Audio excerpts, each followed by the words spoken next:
कृपा और रवि शादी के बाद आज पहली बार घर आ रहे थे। शादी के तुरंत बाद दोनों हनीमून को निकल गए थे। दोनों को बहुत कम दिनों की छुट्टी मिली हुई थी। हनीमून ट्रिप खत्म होते ही दोनों बेंगलोर लौट गए थे।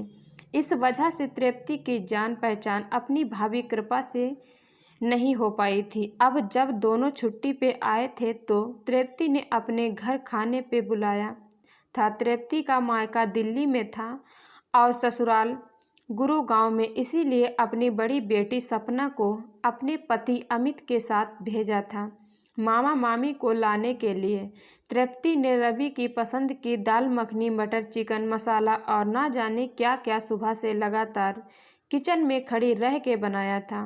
सुबह 11 बजे के आसपास सब घर आ गए थे। तृप्ति ने दोनों को गले से लगाया और आशीर्वाद दिया। चाय पीते हुए रवि ने कहा, दीदी चाय हमेशा की तरह बहुत मस्त बनाई है। कृपा ने तुरंत कहा, दूध बहुत ज़्यादा डाला है दीदी आपने, मुझे ज़्यादा दूध की चाय पसंद नहीं आती। कहकर कृपा ने चाय छोड़ दिया। तृप्ति ने कहा, अरे मैं तो रवि को पसंद आती है इसलिए ऐसी चाय बनाई थी, रुक जा मैं तेरे लिए दूसरी चाय बना लाती हूँ। कह के वो किचन की ओर जाने लगी तो कृपा ने कहा, आप रहने दो दीदी, मैं खुद बना लूँगी अगर आपको बुरा ना लगे तो। अरे इसमें बुरा लगने की क्या बात है, ये तो तेरी ही घर है, जो चाहे बना खा और हमको भी खिला, हमें भी अच्छा लगेगा। तृप्ति ने हंसते हुए कहा। तृप्ति ने महसूस किया था जब सपना मामा मामी को लेने जा रही थी तो बहुत ही उत्सुक और खुश थी, मगर जब से आई है कुछ बुझी बुझी सी लग रही थी। तृप्ति ने उसे पास बुलाकर पूछा, क्या बात है बेटा, तबीयत तो ठीक है ना तेरी, उदास उदास सी क्यों लग रही है। सुबह तो बहुत खुश थी। कुछ नहीं मम्मी, मामी जैसे मैंने सोची थी वैसी नहीं है, बहुत घमंडी हैं और मामा भी बदल गए हैं। देखा नहीं आपकी चाय को भी कैसे नकार दी, जब कि आपकी चाय की तो सब हमेशा तारीफ करते हैं। अरे बेटा, उसने हमें अपना समझ के अपनी पसंद नापसंद बता दी, देखा नहीं कैसे खुद ही जाके अपने लिए चाय बना ली थी, वरना कौन किचन में जाकर कुछ बनाता है आजकल। रहने दो मम्मी, अभी लंच के वक्त देखना, अपने जितने भी डिश बनाई है सब में कुछ ना कुछ मीन मेक निकालेंगी। चुप कर, तृप्ति ने सपना को डांटते हुए कहा, वो ना खाए मेरा भाई तो खाएगा, मैंने उसकी पसंद की सारी डिश बनाई है, वह कहाँ उसे सब मिलता होगा। मम्मी मैंने तो जो देखा तुम्हें बता दिया, बाद में बाथरूम में बैठकर मत रोना। सपना ने तृप्ति के गालों को खींचते हुए कहा, चुप कर, 15 की हुई नहीं है और बातें दादी अम्मा जैसी करती है। तृप्ति जब नीचे आई कृपा और रवि बाहर जाने की तैयारी कर रहे थे। तृप्ति ने कहा, अभी तो 1 बज रहा है, खाना खा के कहीं चले जाना। रवि ने, मैंने तेरी पसंद की डिश बनाई है, ठंडा हो जाएगा तो भी टेस्ट अच्छा नहीं लगेगा।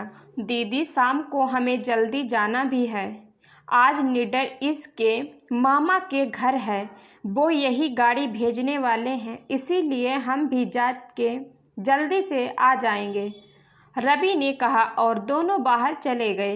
दोपहर के 2 बज गए थे। बच्चों ने तृप्ति से कई बार खाना परोसने की आग्रह किया था। तृप्ति हर बार मामा मामी को आने दो कह के टाल चुकी थी। जब 3 बज गए तो अमित, जो अब तक चुपचाप बैठे थे, गुस्से में बोले, तेरे भाई भाभी के इंतजार में मेरे बच्चे क्यों भूखे रहेंगे, जल्दी से खाना निकाल, मुझे भी जोर से भूख लगी है, तू चाहे तो उनका इंतजार कर लेना। तृप्ति ने जल्दी से रवि को फ़ोन लगाया। कृपा ने फ़ोन उठाया और बोली, दीदी आप लोग इंतज़ार मत करो, खाना खा लो, हमने हल्का सा खा लिया है। तृप्ति को बहुत गुस्सा आ रहा था, वो भड़बड़ा रही थी, सुबह से इतने दिल से सब कुछ बनाया है और महारानी बोल रही है बाहर से खा लिया है, और इनके इंतज़ार में मैंने अपने बच्चों को इतना देर भूखा रखा था। अमित और बच्चों के लिए थाली लगाती वह अपने आंसुओं को रोकने का प्रयत्न करती रही थी और बार बार नल से पानी लेकर मुंह धो रही थी। सपना ने अपनी माँ के आंखों में आंसू देख लिया था। अभी बच्चे खाना खाकर उठने ही वाले थे कि रवि और कृपा बच्चे के लिए ड्रेस और आइसक्रीम लेकर आते हैं। चल जल्दी से हाथ धो ले, खाना लगाती हूँ, मैंने भी नहीं खाया अभी तक। तृप्ति कृपा और रवि से बोलती है। कृपा डाइनिंग टेबल पर रखी डिशों को देखकर बोलती है, दीदी आपने तो फालतू में इतना सारा बना डाला, मुझे तो हल्का खाना ही पसंद आता है। लंच में हैवी खा लूँ तो नींद आने लगती है, और बटर चिकन तो मैं छूती तक नहीं हूँ। इतना सारा बनाने से पहले एक बार हमसे पूछ तो लेते।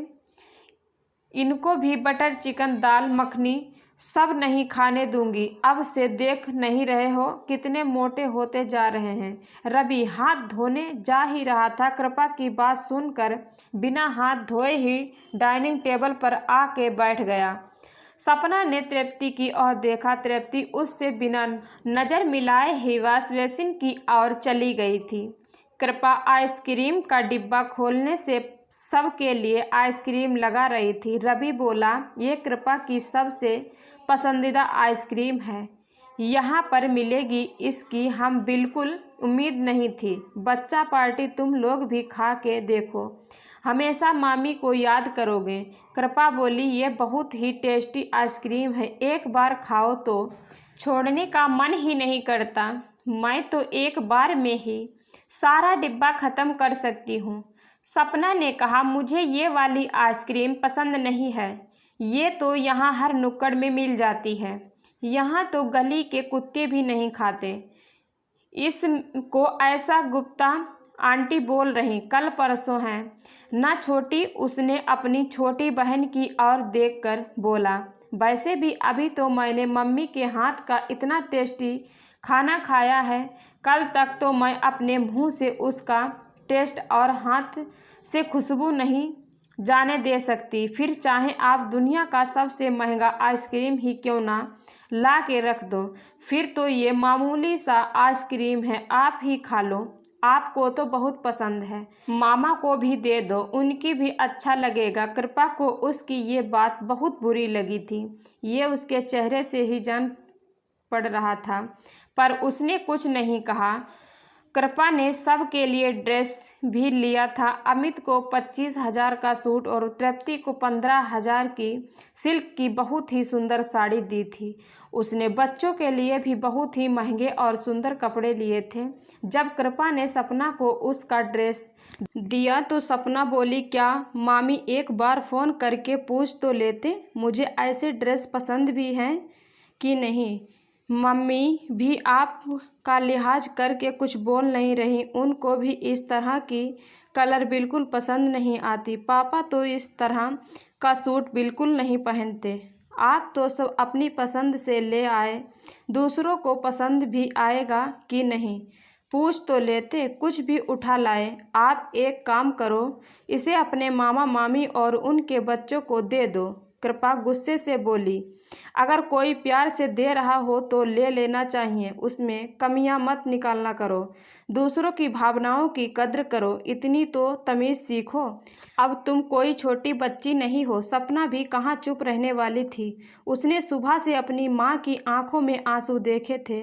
उसने कहा, ये तमीज़ तो आपको सिखानी चाहिए, मम्मी ने सुबह से इतनी मेहनत करके आप लोगों के लिए खाना बनाया था, कम से कम आप लोग उनकी खुशी के लिए थोड़ा सा खा लेते तो एक दिन में कोई मोटे नहीं हो जाते।